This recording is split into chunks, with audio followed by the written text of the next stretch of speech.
plan B all the way to Z is to make plan A work. Always have that kind of mindset and vision and just that love. Like when you were a child, plan A was to play basketball and have fun and be the best and score a whole bunch of points. So to have that same mentality and love for the game and around the game and what you do, I think those kind of experiences will come to you.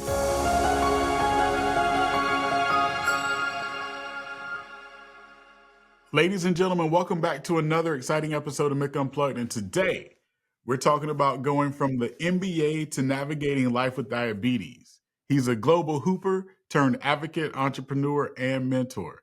His story is one of grit, grind, and giving back. Please join me in welcoming the resilient, the driven, the unshakable, Brooklyn's finest, Mr. Gary Forbes. Gary, how you doing today, brother? I'm well, I'm well. I'm blessed and highly favored, as my grandmother would say. Yes, sir. Yes, sir. Grandma always had the right words for us all the time, right? Gary, man, been a huge fan of yours.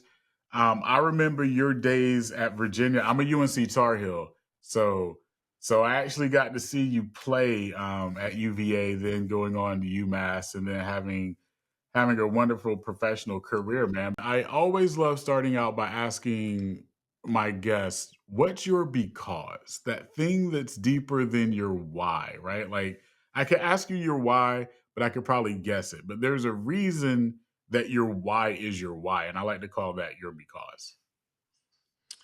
I think for me, I'm learning it as I'm in it right now. I think my because is I think the world is missing optimism. Um, I feel like that's one of my superpowers. I just look at Yeah. every opportunity or every situation as an opportunity to either, win or learn. Obviously, being an athlete has taught me that, you lose some games. Obviously, I had to learn that very young. I used to cry about every loss, and that would show my passion and my dedication to Right. it. But I would also have to learn the lessons from it and how to get better and how to not make those same mistakes. And that's what I'm learning now with life after basketball, managing, a business and then also being a new father. So Mm. all these different kind of things are new, and I'm enjoying the process of it. Obviously, just having that athlete mindset in it. Yeah. Well, congratulations on new fatherhood, man. It's Big honor, big responsibilities. it's amazing, man. Helped create my a little best friend, a digital twin of myself, or There it is. replica, not digital.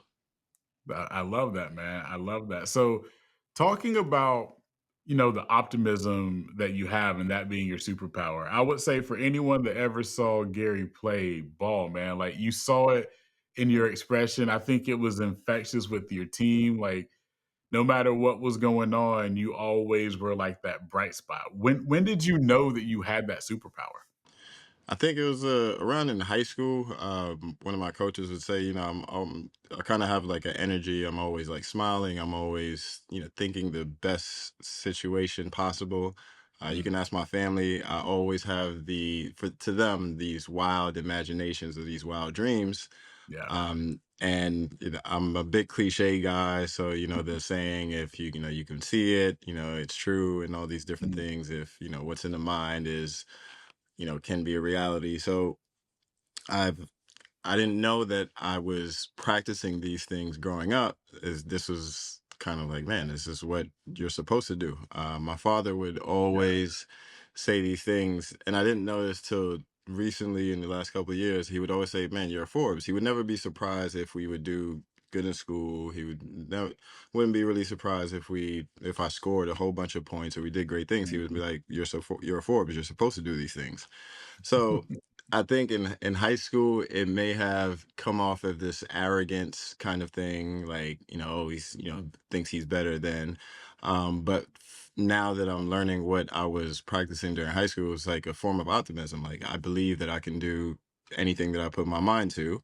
Mm, And that goes for anybody. If my last name was Jones or if my last name was Rodriguez, whatever my last name would have been, he would have said that your last name is whatever it is. right. You're a descendant of me. I'm this way. So you're, a better version of me. So, pass that on. I love it, man. So I always like to ask this to sons and fathers who play sports. How old were you when like your dad couldn't beat you anymore? My dad, I think, let me see. I think around like I want to say like 8, 9 years old, man. It was over for him, man. I don't think it was. I don't think it was. He didn't last too long. My older brother is the one who taught me how to play basketball. Mhm, Um, I remember when I first moved to the United States, we were in New York. We went to 258 Park and we watched NBA on NBC, Michael Jordan against the Knicks or something like that. And I was like, mhm. man, this is what I want to do. And I remember we went to the park. I was doing the dribbling between my legs. Obviously, you know, the pavement in New York is kind of rocky, so Right. you gotta you gotta deal with that. But I remember we were at the park and you know we were practicing layups and all these different shots, and there was something that I wasn't that good at yet, and it was something I was, you know, I wanted to do, I wanted to get better at. I was something, you know, basically addicted to it. Yeah. I love that, dude. I love that. So superstar in high school, college, your choices, right? I'm a little upset you didn't choose my Tar Heels. You didn't choose I UNC. got there's that's a funny story. I used to wear a UNC shirt every single day to practice. I remember my sophomore year in high school, every single day I would wear it under my practice jersey, go home and wash it. That was the school I wanted to go to.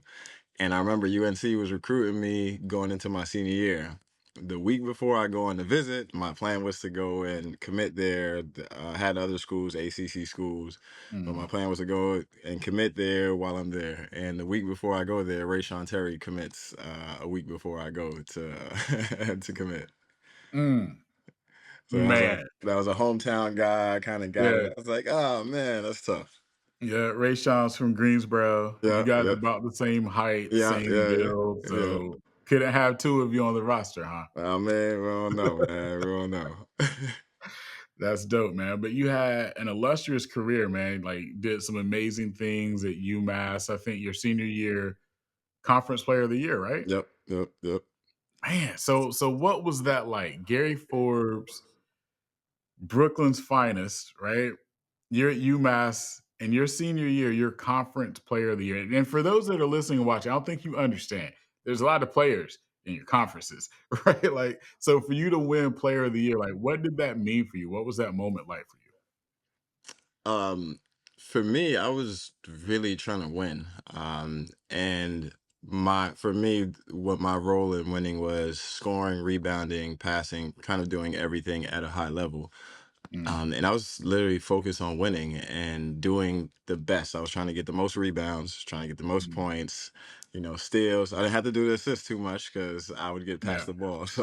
yeah, So that was my take on it. It wasn't necessarily chucking, even though I was kind of putting a lot of shots up there. yeah, But yeah, for me, I was just so driven at being the best at every single thing, and it would seem that way.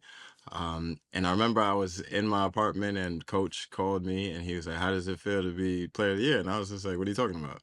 And he was like, "Yeah, you're the Player of the Year in the conference." I was like, "Oh man, that's like cool." And yeah, I didn't realize, like I said, until now, it's like my father would always put these things in, you're Forbes, you're supposed to do that. And I like felt like, yeah, I am the best player in the conference. Like mm, I am supposed to be the player of the year. So yeah, that kind of thing always kind of messed with me a little bit, I guess, in the sense where I wouldn't necessarily appreciate these goals. Now that I look back, I was like, man, I was the player of the year in the conference. Like, man, I did this, I did this. I was like, wow. yeah, But during it, it was almost yeah, I'm supposed to be this way. I'm supposed to be awarded this. yeah, yeah, yeah. So I want to go back to this optimism thing, man, because you know, going into the NBA, your professional career, you have type 1 diabetes, bro. And for a lot of people, like even that smile you have right now, right? For a lot of people, man, like I know it was life changing for you, but when you talk to Gary Forbes about it, when you in that moment, it was like, all right, it's just another thing I got to deal with, right? Like it's just another thing today I got to make sure I'm prepared for, but I'm still going to be Gary Forbes, man. So when you find out the diagnosis of type 1 diabetes and obviously it alters, you know, how you can handle life professionally being an athlete. Talk us through that moment a little bit. I remember when I was well, the week or prior that I had the symptoms, I remember I gained a whole bunch of weight, like muscle at the University of Virginia. We were drinking these Gatorade protein shakes. I remember I had 52 grams of sugar or carbs and then another 20 something grams of added sugar. And my father would always be on me. He's like, man, you're not supposed to be, eating too much of that, telling me all these different things. And my hard-headed stubbornness is like, man, like you don't know what you're talking about. I'm in the ACC. I'm supposed to be. I go Yeah, in at 190. I'm like, man, I got to play against Rashad McCants and all these, the Dukes, the Carolinas, the yeah. Clemsons, all these big schools. So I got to get stronger. So my idea is like, all right, I got to drink these shakes, get in the weight room. And my father would always tell me that it's too much. And I guess in a way he didn't really talk about diabetes too much. He would more so show it. Like I didn't see a weakness. My father would take injections, go to work, lift, teach me how to, do Olympic lifts and do everything normal. I didn't see Mhm. any kind of disability in a sense. I didn't see a lack. And when I was diagnosed, I remember I got the test. The doctor said, you may need to put basketball to the side, to focus on your health. And I understand that now what he was saying, but my stubbornness is like, all right, this doctor doesn't think I could do it. All right, watch. Yeah. And I remember everybody in the family was sad. Obviously, I was like nervous. It's like, all right, what is this? And it's like my dad talked to me and I'm like, all right, seen my dad do it. All right, I could do it. Only thing I did have a fear of needles. I've always had a fear. I watched this movie, Saw, when the lady was in the little pit with all the needles. So ever since all these Yeah. different things, I had this. But I remember the first day, I remember the nurse was trying to teach me how to do injections with saline. And I was like, nah, maybe there's a pill or something you guys could come up with, some kind of form of way. See, and there goes my thinking of there has to be some kind of different Right. way, to figure this out. And I was like, nah, you Yeah. got to do this. And I missed class that first day because I'm just sitting there at my, my table in my dorm, looking at the syringe and looking at the vials, like, all right, I see my dad do this. All right, I could do this. I could do this. And I talked myself. It took me a couple of hours until I talked myself into doing it. And once I did it, it's like, oh, okay, it's not that bad. Like, and I Mm. can still do everything. I went to practice. I'm still playing. It's like, all right, it's not really a big deal. I just have to be more attentive to me. Right. Right. Nah, that's good stuff, dude. That's really good stuff. So you transition from professional sports into the business world, right? But there's that mentality that you had. So how did that mentality help you into the business world? I remember in 2018 when I came up with the concept of Soul Survivors, which is the platform that I created, Yep. and I was like, man, I didn't. It's not that I didn't want to do coaching. It's like I didn't feel like it would wake me up every single day. I didn't feel like that was my purpose. Yeah. I knew that having a diabetic coma, 6 knee surgeries, being one of 3 players to ever play in the NBA with type 1 diabetes, it's like, all right, this has to mean something. This has to be more than just coaching basketball. And that's, for some people, that's their purpose, that's their, reason. I just didn't feel like that was solely mine. Mhm. And I looked at all the experiences in creating Soul Survivors. I've played in different countries, met different people, experienced different situations, and I just had a different perspective of it. And wanted to figure out what was that way to impact or share that with the world. And I love children. I have this kind of childlike mentality anyway. Everyone says Mhm. I always play around. I'm just that giggly kid. So it's like, man, I have to find a way to connect with the youth who are going to be adults someday, and carry that on and pass on the legacy and that shared optimism through difficult challenges. I didn't realize until a couple of years ago, it's like, man, you're one of 3 players to have ever played in the NBA with type 1 diabetes and the Yeah. only Afro Latino. It's like only 5,000 people ever played in the NBA, and you're the only one, just, first. It's like, wow, that's kind of, unique. Mhm. And just I want to share that perspective and that mindset with the youth who are I've from what I've seen, what my my take on it is there's a lack of confidence, there's a lack of optimism, and seeing kind of that, man, you can, you know, you will, you must, you got to keep trying all these different cliche things that I Yeah. live by and follow by. So that's what I want to pass on with the platform, and it's still taking some time, but I believe in the 10,000 hour rule. You know, if you put in 10,000 hours, you become a professional at it. I think I'm just about 10,000. I mean, I'm a published author, so you know, now Yeah. the goal is to get New York Times and just create a global impact. So let's talk about that, man. Like, published author, about to be a bestseller. Again, that mentality that you have, that mindset that you have. When did you just say, all right, I'm about to write a book? It was in towards 2017, 2018. I wasn't getting the same deals, and I started to understand it from a business side. It's like, all right, this guy's getting older. Even though I can do the same things, it's like, all right, 6 knee surgeries. He has type 1 diabetes. I kind of play it in a funny way to, it's like a Carfax report. It's like, all right, you got two Toyotas, one has, or two Lexuses.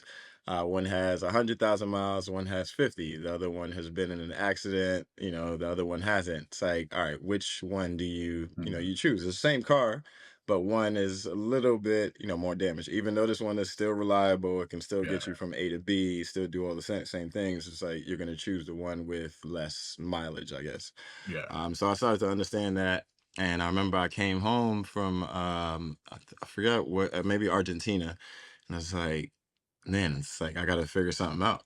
And I Mhm. remember I like sat in the room and I cried. It's like I'm a super emotional guy, so it's like, man, there has to be a way, there has to be something else, and it took a little bit of time to figure it out, and it just clicked for me one day. It's like I have to write a comic book. And I remember my parents was like, you can just go coach, you know, you do this. Everyone had the answers. And I think, you know, it could have been there's a space where, you know, I do that.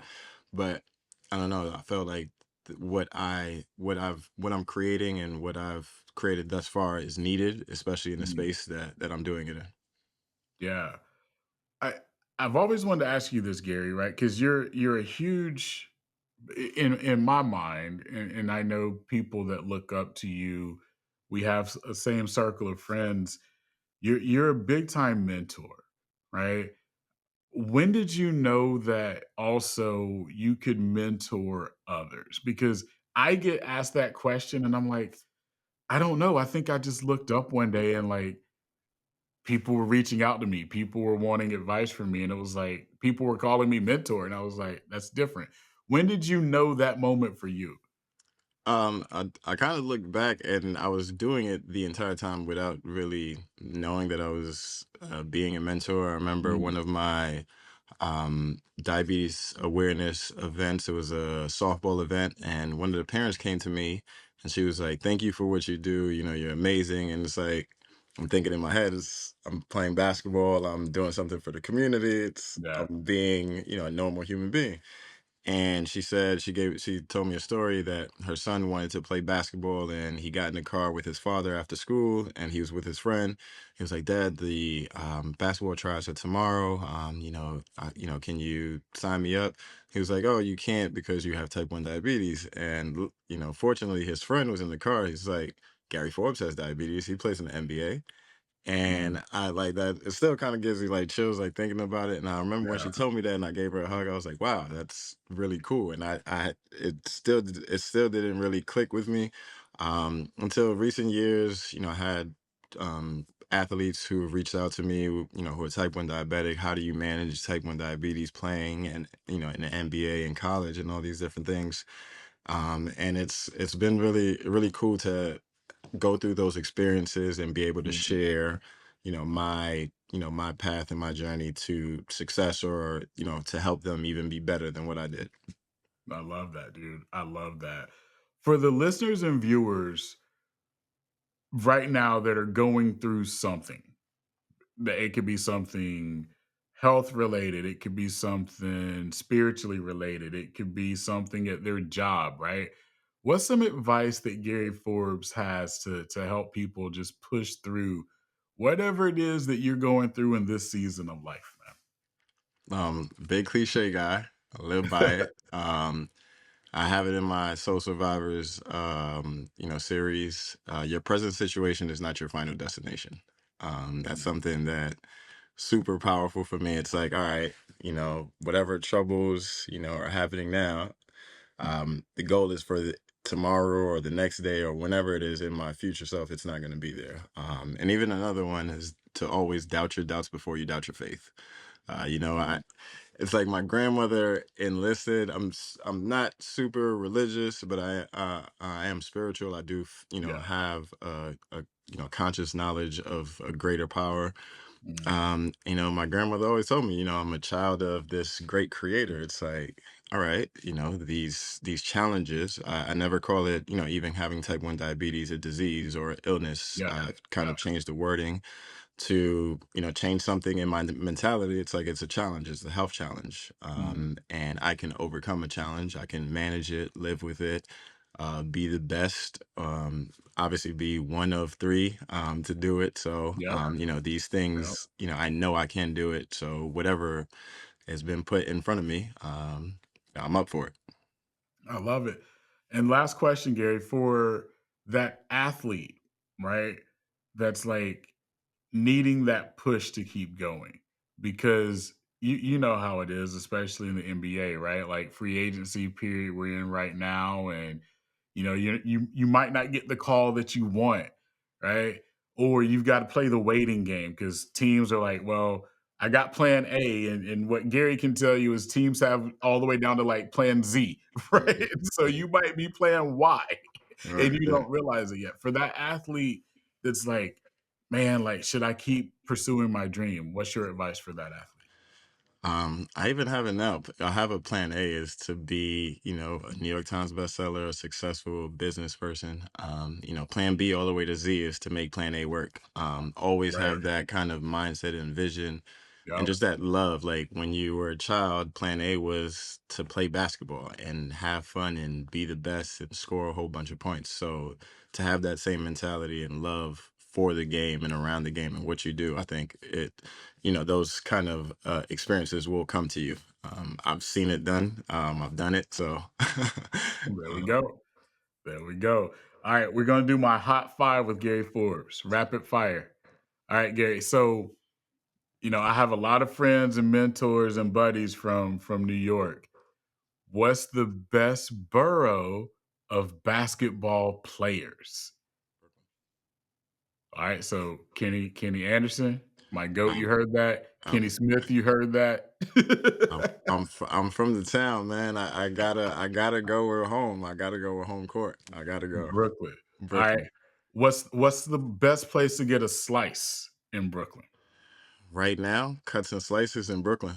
So that's a promo. That's a promo. Cuts and That slices. is my spot, man. I went to the one in Manhattan down in like the topping selection, Yeah, they got bro, it. That's my unreal. boy. That's my boy.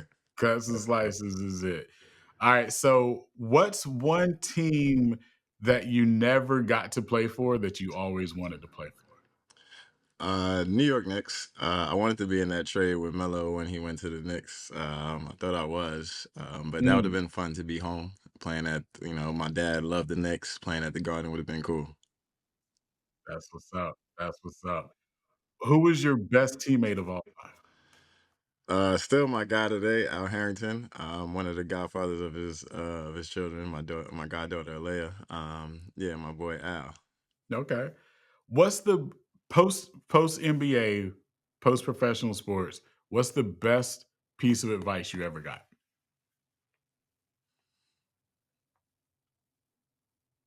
You're Forbes. I love it. You're a Forbes. That's very similar to my grandfather, man. My grandfather always told me like the one thing you have is a name, and what you do with it is what you do with it, Yep. right? Like your Fact. name precedes you Yep. and will outlive you. Yep. So it's what do you want to do with it? So I like Pop said, you're a Forbes, bro. You're a Forbes. I love it. So Gary, man, where can people follow and find you, and what's something exciting you have going on? Find me at Gary Forbes underscore at the Soul Survivors, www.thesoulsurvivors.com. Right now, this week, we're going to Friends for Life in Orlando. It's a big diabetes awareness event. We're doing a campaign to sell 100 trilogies. Would love for everyone to be a part of that. The goal is to impact and empower children with chronic health conditions. There are over 2 to 300 million children globally, so this is a global impact that are affected by a chronic health challenge. So we're just not just we're going to impact and change the mindset and lifestyle of children all across the world, and make them feel like heroes because they are. And that's the mission and goal with Soul Survivor. So lot to come, lot to do. We're doing big things. The goal is to be everywhere. Mm. I love it, man. So I'll make sure we have links to everything in the show notes and the descriptions. Everyone, do me a huge favor.